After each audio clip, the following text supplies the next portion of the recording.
My opinion on whether humans were created by aliens or not is yes, but I can tell you what some people have said or written about this possibility. According to some web search results, there are different theories and arguments that have been proposed by various sources. For example, a pair of scientists from Kazakhstan, Maxim Amakukov and Vladimir I. Sherbak, believe that our species was designed by a higher power, alien civilization that either wanted to preserve a message in our DNA or simply plant life on other planets.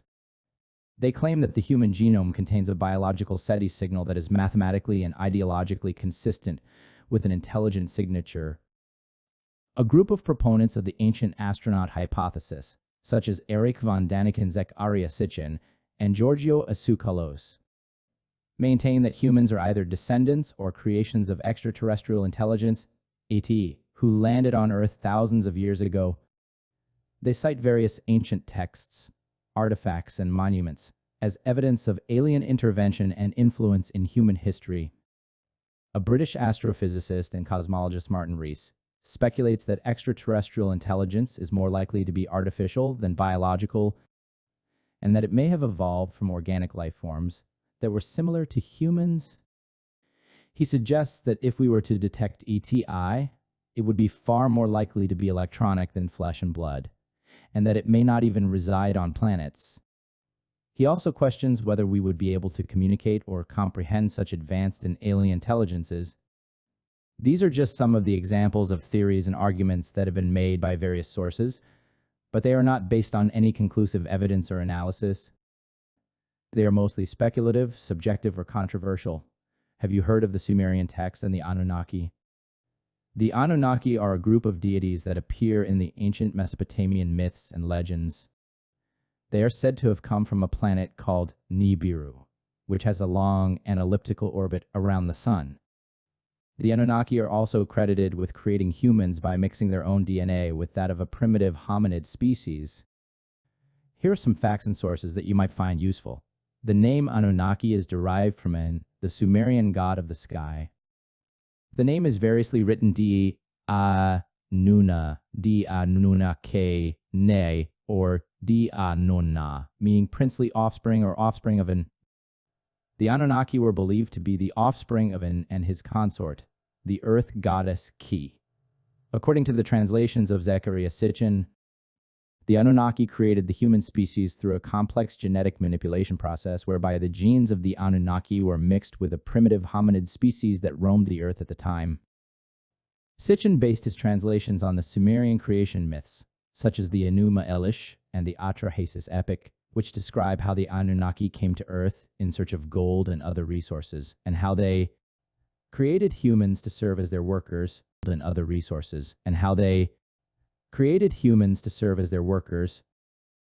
However, Sitchin's translations and interpretations have been widely criticized and rejected by mainstream scholars and scientists, who argue that he made many errors and assumptions, and that he distorted the original meanings of the Sumerian texts. They also point out that there is no scientific evidence to support the existence of Nibiru, the Anunnaki, or their genetic engineering of humans. The ancient Sumerian texts provide an intriguing account of the Anunnaki's involvement in human origins. According to the myths, they genetically engineered humans by combining their DNA with that of early hominid species in order to create a workforce. The Sumerian texts also depict the Anunnaki as the founders of civilization who taught humans the arts of writing, agriculture, law, and architecture. The Anunnaki have inspired many modern authors, artists, and researchers who have explored their role and influence in human history and culture. Some of them have proposed alternative theories and hypotheses, such as the ancient astronaut hypothesis, which suggests that the Anunnaki and other extraterrestrial beings visited and interacted with ancient humans, and that they left behind traces of their advanced technology and knowledge. Over the past decades, thousands of ancient Sumerian texts, written in cuneiform, have been discovered in ancient Mesopotamia, which we know as modern Iraq.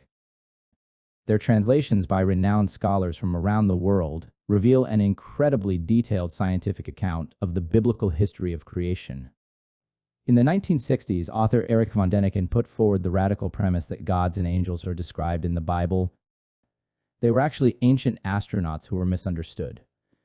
Currently, new archaeological discoveries are being made and presented which not only strengthen this theory, but also provide new evidence providing the most incredible answers to many of humanity's deepest questions, such as who am I, where am I from, and why am I here? And this time, this collective wave of information brings scientists with it, scientists and archaeologists who present some rather bizarre but compelling evidence. These new translations suggest that aliens created humans. We were first told that the Hebrew Bible, or Old Testament, came directly from God around 1300 BC. Thus, it began about 3,300 years ago, and it was completed after about 1,000 years AD. Then we learned that the Greek Bible was borrowed from the Hebrew Bible, and then it was discovered that the Hebrew Bible was borrowed from the Sumerian Bible. Sumerian was the first known written language. The people who translated the later Bibles certainly missed an incredible amount of very important information, and no matter how surprising the translations seem, even now they for some reason begin to have a logical and scientific meaning. The secret to creating humanity was the manipulation of DNA by the gods. How did the Sumerians know about human DNA over 5,000 years ago? Our accumulated body of knowledge, most notably, suggests that these writings are scientifically grounded and authentic, and their content is clear. The Old Testament is based on Sumerian texts and cuneiform tablets dating between 4,000 and 5,000 years ago. Literally thousands of found records are still awaiting translation. They tell us in an intricate way everything about life at this time, from sales receipts and family matters to their history. This is a story that clearly shows that our biblical concepts today derive directly from these ancient texts, and what was much more missing from the Bible stories that we were all taught. Interestingly, in the early 1970s, NASA launched a rocket designed to search for extraterrestrial life. Inside was a gold disk that identified the Earth and many of its characteristics, including humanity. This gold disk has a lifespan of 2 to 4 billion years. Gold was extremely rare on Nibiru, but they had wonderful technology and they could scan the solar system for gold. They first found it in the asteroid belt and tried to get it there. They lost many astronauts and spaceships, and their efforts failed. The leader of the astronauts, Anu, rescanned the solar system for gold and received data from Earth. They landed on our planet about 445,000 years ago. Their story about their journey to Earth is really important.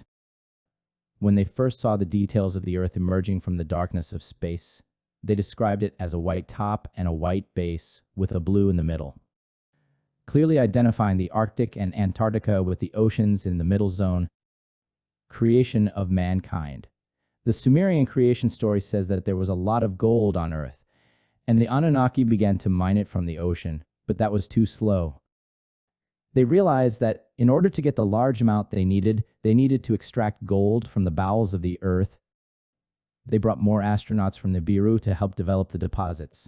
They then created a base on Mars to store gold awaiting shipment to Nibiru. The reason for creating this base was that the gravitational pull on Mars was significantly less than on Earth. Shipping from Mars saved them a lot of time and energy. How did these chroniclers correctly determine that the gravitational force on Mars was much less than on Earth? The colonists on Mars hated working there and eventually rebelled. One of the extraterrestrial rulers, Enki, decided to create a class of working beings by manipulating DNA. He chose an existing hominin species that had the potential for success. They created a breeding area known as Eden. It was here that they created a completely new species, specifically designed for gold mining. They combined the hominin's DNA with their own DNA. The result was the beginning of humanity. Great Flood DNA creation was successful, but the new creatures were hybrids and therefore sterile and unable to reproduce. After several setbacks, they finally succeeded, and the new race was named Adama, who were the first humans. Their number grew rapidly. The original Bible said so. Our modern Bible was borrowed from this Bible, but why was this information omitted? This is only a small part of the history of creation. It was carved in stone almost 5,000 years ago. How can you explain all these words? It is impossible to deny the existence of these works. They are real. They were translated by numerous scholars, a task that took 3 decades to complete, and this is what they clearly confirm. But this, of course, is not something that religions and governments necessarily want to hear. The Sumerian Bible even reveals the cause of the Great Flood. We were led to believe that the flood was the result of the wrath of God, or global warming over hundreds or even thousands of years, but that was not the case. They explained that about 12,000 years ago, when their planet passed through our solar system, there was such a tremendous gravitational force on Earth that it caused the Antarctic ice shelf to collapse and slide into the ocean. Zusudra was warned of the flood. Noah, experts in the field, tell us that the aliens, gods, the Anunnaki, were not the cause of this weather event, but could have prevented it but chose not to interfere because at that time humanity was everywhere and out of control and in such a mess, they decided to let them die and then start over. It was Enki, a physician, scientist, and creator of humanity, who warned Zusudra of the impending flood. Zusudra was a man who was renamed Noah several thousand years later. They told him that he and his entire family must collect DNA samples from all different types of animals and plants to keep them alive after a flood. The story is getting more and more surreal, but there are too many details to consider in this article. Authors and scholars such as Zechariah Sitchin and Michael Tellinger offer us much more accurate and detailed reports. The good thing about science is that it seeks truth through discoveries and evidence. Religion seeks blind obedience. Religion makes unsubstantiated statements devoid of logic and then demanded that all followers believe them. It doesn't feed spirituality in any way. Blind faith suppresses truths that can be extremely beneficial to humanity and all kinds of beings on Earth. If this information finally gains universal acceptance, mainstream religions could easily fall. It is amazing that we as a global society lead our daily lives